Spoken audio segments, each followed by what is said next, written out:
If you're looking for a review of the Gros Louis 2 and 3 and you're wondering if it's any better than the Northrock XCF, this is a review of the Louis Garneau Gros Louis 3 fat bike. To your camera right, we have the Northrock XCF fat bike from Costco also, just for a basis of comparison. I'm gonna go take a piss in the trees over there. I'll be right back. This Louis Garneau Gros Louis 3 fat bike was $700 from costco.ca delivered. The Northrock XCF fat tire bike was $640 in the Costco warehouse. Classic fucking Costco. You can't get the Gros Louis 3 anymore. You can only get the Gros Louis 2. The Gros Louis 2 from costco.ca is approximately $1,000 delivered and has upgraded shifters and components. So if you're wondering, if you have the option to get the Gros Louis 3 over the Northrock XCF, do it. For sure, the Northrock XCF fat tire bike is a phenomenal bicycle.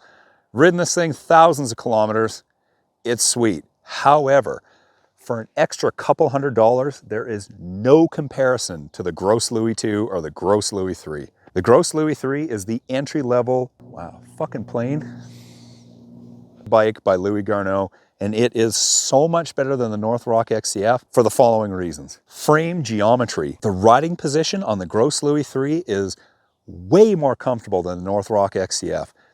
If I ride the Northrock XCF for any amount of time, over an hour, over 15 kilometers, my shoulders, wrists, elbows, everything's falling asleep, everything's achy.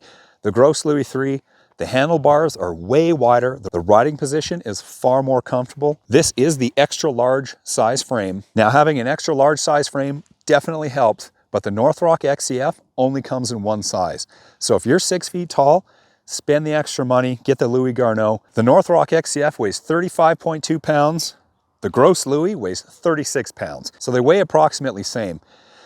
Now, not only is the Gros Louis more comfortable than the Northrock, the components are way better. First of all, tires. The Gros Louis 3 comes with 4.5-inch cake eater tires with a crazy tread pattern. Riding this thing through snow or down a hill is a totally different experience than the Northrock XCF. The Northrock XCF tires are basically only good for paved trails with a little bit of snow on them. On ice, both these bikes are shit. You need studded tires on ice. Don't think for 1 minute you're gonna ride either of these bikes on ice without studs. You're gonna fall. So the Louis Garneau, way better tires. Other components, the shifter. The shifter on the Louis Garneau has a 9-speed derailleur. It's a Micro Shift Express Plus with a clutch compared to Sciamo Diori. The shifter on the Louis Garneau is way smoother, way more precise, way better feeling. The Louis Garneau has SRAM hydraulic disc brakes. You can see the disc is larger, while the Northrock just has Tektro wire disc brakes. The braking power on the Louis Garneau, it doesn't even come close. For most of the people watching this review, all you need to know is every single component on the Louis Garneau is far superior. From the saddle to the stem, to the handlebars, to the frame, to the tires, brakes, components, every single thing on the Louis Garneau 3, which is the shitty base model, puts the Northrock to shame. I like the Northrock bike. I'm not shit talking the Northrock bicycle. I've owned this thing forever. It's a great fat bike, but for an extra couple $100, you'd be out of your mind to buy the Northrock XCF over the Louis Garneau 2 or 3.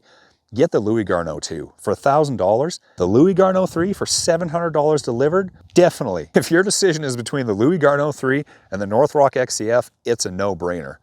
The Northrock XCF is better than nothing. I see people all over Calgary riding these damn things. They are great bikes, but the Louis Garneau 3 and the Louis Garneau 2 are so far superior, it doesn't even come close. You take the Northrock XCF through a little bit of snow and you take the Louis Garneau through the same little bit of snow, a completely different experience. You can ride this thing for 2, 3, 4 hours, no problem, comfortable. Knowing Costco, you won't even be able to get a Louis Garneau 3 or a Louis Garneau 2. The Louis Garneau 2 and 3 come 90% assembled. You do have to put the handlebars on, you do have to put the tires and the seat on and the pedals. Anybody with access to YouTube, just look it up online. Look it up online. You can throw this thing together. I put it together in 15 minutes and it rides amazing. Here's a close-up of the Louis Garneau 3. Classic French people. The 2 is better. 3 is the worst. But even the Louis Garneau 3. You can see the handlebars, super wide, super lightweight, well built.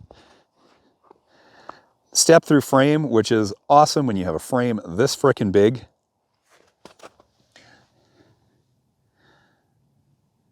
Derailleur, sprockets, There's a close-up of the grips on the Cake Eater tires. Cake Eater tires are amazing. They grip so well in the snow. There's the SRAM hydraulic disc brakes.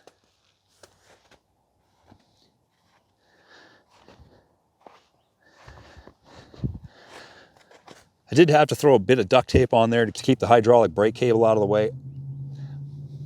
I think there's supposed to be something there, but whatever. Easy fix, kept it out of the way. You can just see the tires. Compared to the Cake Eater,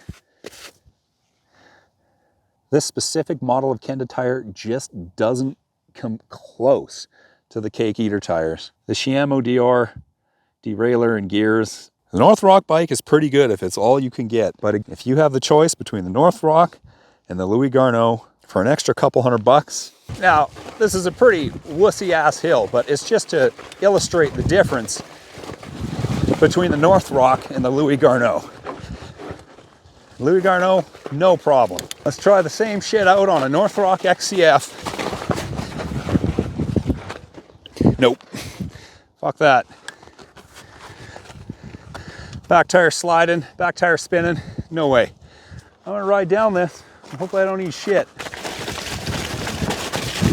You can just see it's much harder to ride. It's plain as day, the Northrock XCF is just harder to ride. It's not as smooth. It doesn't even matter the type of riding you're gonna do. I think I've said enough. Blah, blah, blah. I'm gonna go take a piss in the trees over there. I'll be right back. The lugs on these tires throw up all kinds of mud and water. You're gonna get soaked and you're gonna get full of mud. If you buy a fat bike, do yourself a favor and buy fenders with it right off the bat. Don't piss around like me. Every single ride you go for, you're gonna end up soaking wet and full of mud.